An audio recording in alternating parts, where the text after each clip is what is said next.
everybody, welcome to another edition of Toddster's Magical Mystery Review. I'm your host Toddster, and today I'll be taking a look at this album here. The Beatles, otherwise known as the White Album, by the White Album. No, it's by the Beatles. Bit confusing, doesn't it? Came out November 22nd, 1968 on Apple Records. And yeah, this is their first album on their own Apple label. And so what were they up to while making this album? Well, earlier that year, they went up to India to study with the Maharishi. And during that time, they've written a whole bunch of songs. And when it came time to record these, they all thought, let's do a double album. We've written a whole bunch of songs, that's not fitted not fit enough for a single album, but we could make it a double album. So that's what they did, and of course, this is when the tensions broke out within the band. By that time, Yoko entered into John's life, and it caused a bit of tension, and one thing led to another. They managed. But all in all, they managed to make this album, which, to be honest, is not one of my personal favorites. But I'll talk to you about it once at the end. So let's dig into the songs. Now, there's a lot of songs to look into, so I'm gonna try to be as brief as possible. So we start off with Back in the USSR. It's Paul's Chuck Berry meets Beach Boys pastiche, and a great opener, yet Mike Love from the Beach Boys. So I helped out writing, help inspire the song. And yet this song has Paul playing the drums, because while making the album, Ringo left the band for a couple of weeks, and so it segues into Dear Prudence from John. It's about Mia Farrow's sister. Wonderful guitar picking, which he learned from Donovan, who also spent time with them in India. It sounds better on the Rock Band game. That remix. A clean beginning and a clean ending. I mean, that's it sounds great. It just in my opinion. Then we go into Glass Onion from John. Another one of his satirical look of analyzing Beatles songs. I told you about the Walrus, but the Walrus was Paul. Yeah, but it has lovely strings from George Martin, and then we go into Obladi Oblada from Paul. Sort of a little nod to the upcoming reggae scene. And it was a conga player called Jimmy Scott. One of his catchphrases was, Obladi Oblada, life goes on. And so he wrote a song about that, and yet the beginning, that piano. Dun, dun, dun, dun, dun, dun, dun, dun, dun. That was from John. Paul and George Martin trying to figure out how to start the song, and then John comes in, a bit stoned, and it's like, well, play it like this, ding, ding, ding, ding, ding, and that's how I did. And then it goes into Wild Honey Pie. Useless, even though George's wife Patty liked it, so that's why it was on the album. So skip it. Then we go into Continuing Story of Bungalow Bill. Now, it's just a fun sing-along, yet Yoko sings on it. It's about, John wrote this about a tiger hunter who was meditating with them in India. And then we go into George's classic, While My Guitar Gently Weeps, with Eric Clapton playing lead guitar. And it was inspired by the I Ching book, which George was reading, and some other random book which he sort of picked out, and and he read the words "gently weeps" on it. It's a classic song. Then we go into "Happiness is a Warm Gun" from John. Sort of like a 3-piece mini opera, and sort of like John said that he was trying to write the history of rock and roll all in one song. So, it goes a bit folky, she's not a girl who misses much, and then it goes into a bluesy feel, I need a fix because I'm going down, and then it goes into a doo-wop scenario, happiness is a bang bang shoot shoot, and then so that's it's an okay tune, and then we flip the record. Martha My Dear, from Paul. Paul's little love song to his sheepdog, and lovely horns, lovely strings, and then we hear John again. I'm so tired. His somewhat dreary song. It's okay. Then we hear Blackbird from Paul. It's Paul's word about the civil rights movements and riots in America that was happening at that time. Then we go into Piggies from George, sort of like, his social commentary, sort of inspired by the Animal Farm book. But, lovely harpsichord from Chris Thomas, who was sort of producing a bit, because George Martin sort of took a holiday while they were making this album. And then we go into Rocky Raccoon from Paul, sort of his Western noir tune. It's alright. Then we hear Ringo with his very first song he wrote, Don't Pass Me By, which took him like 5 years to write, and it's okay. And then Why Don't We Do It in the Road? Sort of a useless screamer from Paul. And then another song from Paul, I Will, beautiful but yet short. And then we end the first half, the first disc with John's Julia, his only solo Beatles song.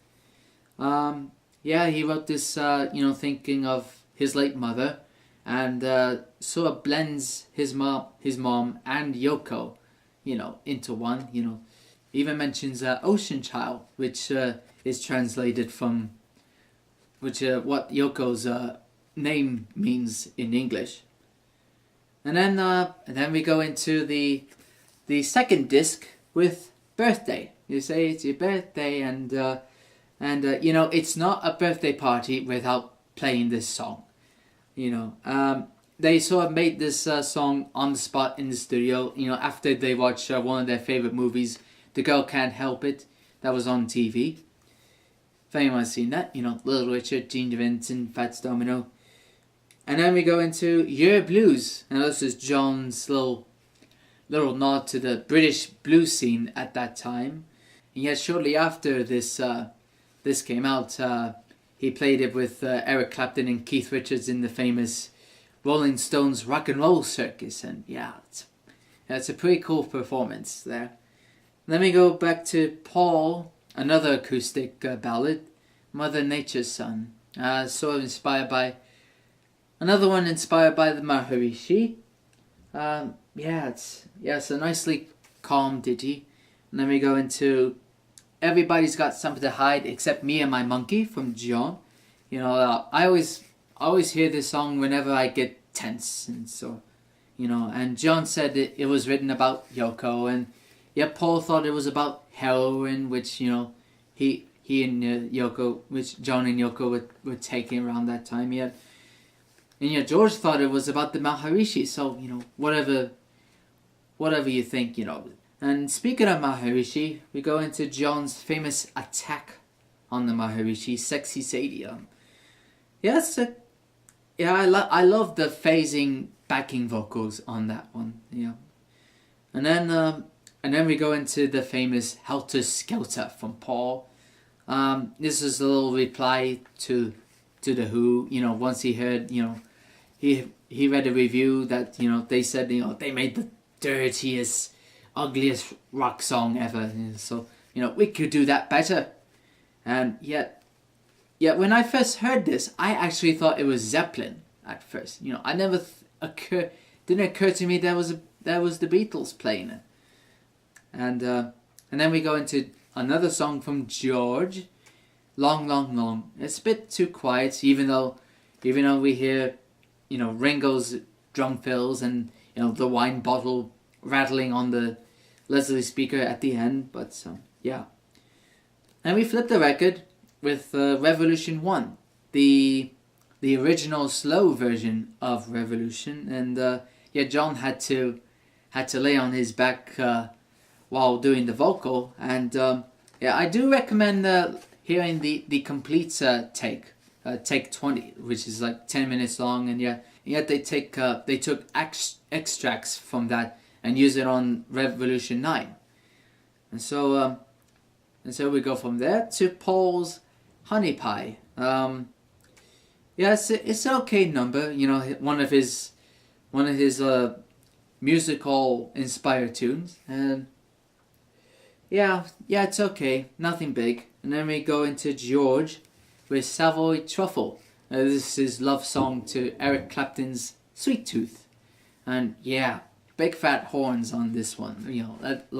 Wonderful. And then we hear another one from John, Cry Baby Cry. A simple basic song with surrealistic lyrics, and yet we hear a little extra from Paul. Can you take me back where I came from? And then it leads into the infamous Revolution 9. Skip it. It's not even a song, so everyone doesn't like it anyway. And then we end the album with Good Night, written by John, yet sung by Ringo, and it's okay. A nice way to end the album or end the night. And so that's the album. Let's take a look at this album cover. Now, as you can see, it's all white with except with and you can see the Beatles typed embossed in there, which was designed by Richard Hamilton, which is sort of contrast to from the big psychedelia from Sgt. Pepper and all that, and yet being a double album, it comes with the gatefold, and as you can see, got the song titles in here, and these great portraits done by John Kelly, and yet it came in with let's see, and yet it came with color portraits as well. Let me see. There you see here, and also came with a poster. Also done by Richard Hamilton. So let's take a look here. Look here. Oh, there we go. There's your poster. So like I guess Paul brought in some personal pictures, and well, I guess they all did, and they sort of designed it, and then you got the lyrics on the back, and so that's how it looked. That's how they designed this, and so what do I think about this album? Well, as I said, a lot of people love this album, but it's not one of my big favorites. I guess being a double album, there's some great songs and some okay songs, and yet some filler, and I have to agree with George Martin that this could have been a great solid single album instead of a double album, but there was a lot of ego there's a lot of ego going around by this time, and it sort of suffers through the music, and yeah, but I know a lot of people say it's one of the best albums, but it's just I don't know. As far as ranking, I'm gonna have to give this 3 Beatles out of 5. But it's not a bad album. There's no such thing as a bad Beatles album. It's just an okay album. There you have it, the White Album by the Beatles. My name is Toddster, and you've just watched another magical mystery review. Join me next time. Till then, toodaloo.